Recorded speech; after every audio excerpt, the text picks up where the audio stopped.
La querelle entre la Fédération camerounaise de football, FECAFOOT, dirigée par Samuel Eto'o, et le ministère des Sports, MINSEP, sous la tutelle de Narcisse Mouel-Kombi, semble avoir trouvé une résolution sous l'impulsion du président Paul Biya.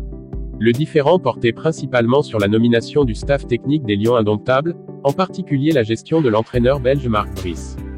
D'un côté, Eto'o, fort du soutien de la FIFA, s'opposait à certaines décisions du MINSEP, en particulier l'imposition de Bry à la tête de l'équipe nationale sans approbation de la fédération. De l'autre côté, le ministre Mouel-Kombi défendait son choix en affirmant agir sur instruction présidentielle, créant ainsi un bras de fer entre les deux entités. Face à cette impasse, Paul Biya est intervenu pour mettre fin à la crise, en demandant à ce que le staff proposé par Eto'o soit validé, tout en intégrant quelques membres suggérés par le MINSEP, afin de trouver un compromis qui apaise les tensions et permette de stabiliser le football camerounais. Ce geste présidentiel semble avoir permis de rétablir la paix entre la FECAFOOT et le ministère, redonnant ainsi espoir à de nombreux observateurs du football camerounais pour la reprise des compétitions internationales avec un staff technique harmonisé.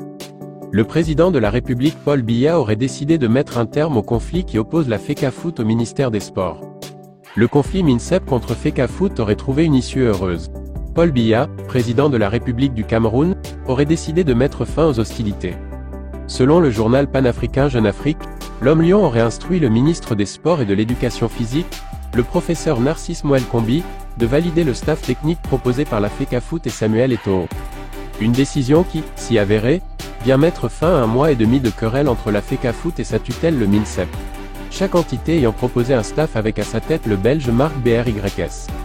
Si Mouel-Kombi arguait agir sous hautes instructions présidentielles, Samuel Eto'o avait l'avantage d'avoir la FIFA de son côté.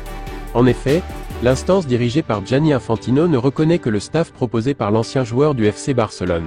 C'est donc une issue qui permet de stabiliser la situation sportive et préserve le label des Lions indomptables.